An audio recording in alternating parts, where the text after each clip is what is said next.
नमस्कार। आज मंत्रिपरिषद में 36 एजेंडों पर निर्णय हुए। 36 सबसे महत्वपूर्ण एजेंडा जो मंत्रिपरिषद में लिया गया था आज वह शिक्षा विभाग का एजेंडा था। इसके अंतर्गत जो बिहार में उत्तीर्ण हुए जो मैट्रिक एंड इंटरमीडिएट उत्तीर्ण जो छात्र छात्राएं हैं उनको शिक्षा विभाग की नौकरियों में प्राथमिकता देने का निर्णय लिया गया। इसके लिए बिहार राज्य विद्यालय अध्यापक नियुक्ति स्थानांतरण अनुशासनिक कार्रवाई में सेवा शर्त संशोधन नियमावली 2025 की स्वीकृति दी गई है। इसके अंतर्गत जो प्रावधान किए गए हैं उसमें विद्यालय अध्यापक के पद पर नियुक्ति हेतु रिक्त पदों का 40% पद बिहार राज्य के अंदर अवस्थित शैक्षणिक संस्थाओं से मैट्रिक अथवा इंटरमीडिएट उत्तीर्ण अभ्यर्थियों से भरा जाएगा, परंतु 40% रिक्तियों के विरुद्ध तदनुसार योग्य अभ्यर्थी उपलब्ध नहीं होने पर शेष रिक्तियां 60% रिक्तियों के लिए अर्हता प्राप्त कोटि के योग्य अभ्यर्थियों द्वारा भरी जा सकेगी। इसका तात्पर्य यह है कि जो राज्य सरकार जो बिहार राज्य विद्यालय अध्यापक नियुक्ति नियमावली में जो प्रावधान है पूर्व में 50% जो सीट ऑलरेडी हैं वो विभिन्न जाति आधारित रिजर्वेशन के लिए आधारित रिजर्वेशन है, जिसमें केवल बिहार के मूल निवासियों को ही आरक्षण का लाभ प्राप्त होता है। तो 50% पहले 100 में 50% ऑलरेडी आरक्षित हो गए हैं। 10% जो आरक्षण है वह आपका इकोनॉमिकली वीकर सेक्शन है, वो भी बिहार के मूल निवासियों के लिए है। अर्थात 60% ऑलरेडी आपका 100 में 60% ऑलरेडी आपके बिहार के निवासियों के लिए आरक्षित है। बच गया जो 40% है उसमें 35% जो है महिलाओं के लिए, बिहार की महिलाओं के लिए आरक्षित है। तो 60 पहले हो गया, उसके बाद 35 जो 40 का जो 35% है वह भी ऑलरेडी बिहार के मूल निवासियों के लिए आरक्षित है। अब जो बच गया है मतलब जो 40 में 40 का 35 भाग के बाद जो बचा जो 65 भाग है 40 वाला, अब उसमें 40% जो रिजर्वेशन है वो बिहार के ऐसे स्टूडेंट जो मैट्रिक और अथवा इंटरमीडिएट पास होंगे उनके लिए अब आरक्षित हो जाएगा। तो मोटा मोटी अगर आप देखेंगे टोटल में ऑलमोस्ट आपका 85% से भी ऊपर 85% से भी ऊपर जो आरक्षण है अब वो बिहार के मूल निवासियों के लिए आरक्षित हो गया है।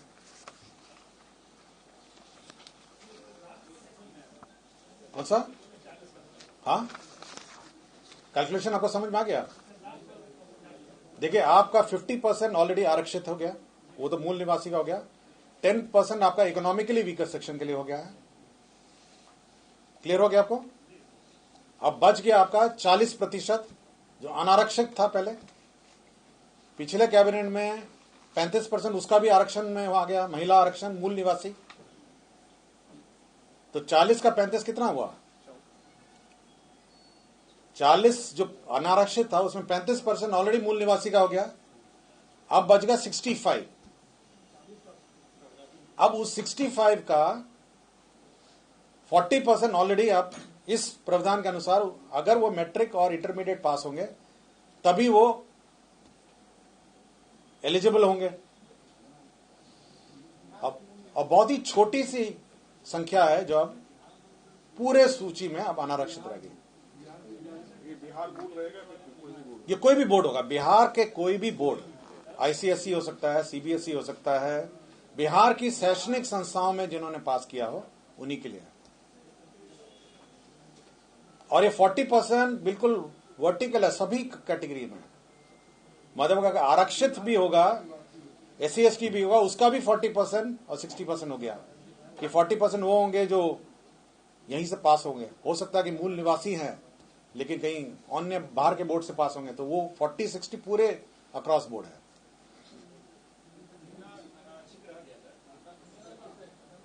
15% रह गया मोटा मोटी।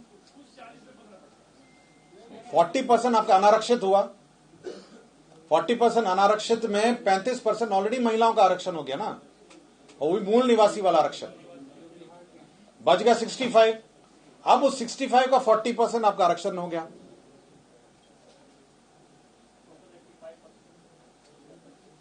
क्लियर हो गया आपको? हाँ, मोटा मोटी क्लियर हो गया आपको? तो मोटा मोटी डोमिसाइल पॉलिसी जो है ओवरऑल लागू हो गई है कि बिहार के मूल निवासियों को ही अब मूल निवासी या फिर जो यहाँ के मैट्रिक और इंटरमीडिएट यहाँ परीक्षा जो पास किए हैं, जो भी 10th एंड 12th उनको मिलेगा।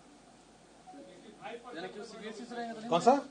बिहार के रहने वाले आप मल्टीप्लाई कर लीजिए ना। आपको अगर आप अनारक्षित आपका 40 था, 40 में 35 हो गया आपका आरक्षण, महिला आरक्षण 40 महिला आरक्षण हो गया, 40% में 35% हो गया महिला का आरक्षण, उसमें पुरुष का रह गया 65। अब मतलब पुरुष और महिला अलग जो अनारक्षित हो गया, अब उसका 40% अब हो गया जिसने 10th एंड 12th पास किया। ये फॉर्मूला सबको समझ में आ गया? कौन सा? हाँ, जो यहां के 12th एंड 12th है, अगर उस कैटेगरी में आएंगे, मतलब वो नॉन, मतलब उस स्मॉल कैटेगरी, वो तो बहुत स्मॉल कैटेगरी है। उनका कहना है यदि दूसरे राज्य के बच्चे यहाँ के बोर्ड से 10th और 12th किए, हाँ, जो यहाँ पे पढ़ते होंगे ऑब्वियसली यहाँ के निवासी हो ना, मोटा मोटी यहीं के निवासी हो ना। अगर उसने 10th एंड 12th यहीं पास किया तो इस कैटेगरी में 40% में तो आएगा ही वो। सर, यदि मूल निवासी हैं लेकिन matric inter out of state किए हैं दूसरे स्टेट बोर्ड से, उनके लिए क्या? उनके लिए ये नहीं होगा ना। उनके लिए तो अगर जैसे आरक्षण है, सपोज को शेड्यूल कास्ट है, जो शेड्यूल कास्ट का नियम तो अलग है, वो तो आरक्षण का नियम अलग है। मैं केवल इतना ही बोल रहा हूं, जो अनारक्षित में भी जो यहाँ 10th एंड 12th पास करेंगे उन्हीं को मिलेगा। मल्टीप्लाई कर लीजिए ना, मान क्या लें, आप कैलकुलेट करिए ना। मैं एग्जैक्ट बताऊं आपको, एग्जैक्ट है, एग्जैक्ट आपको बता देते हैं।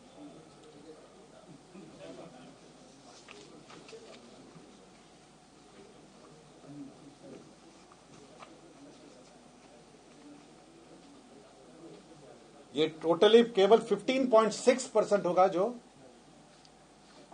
बिहार के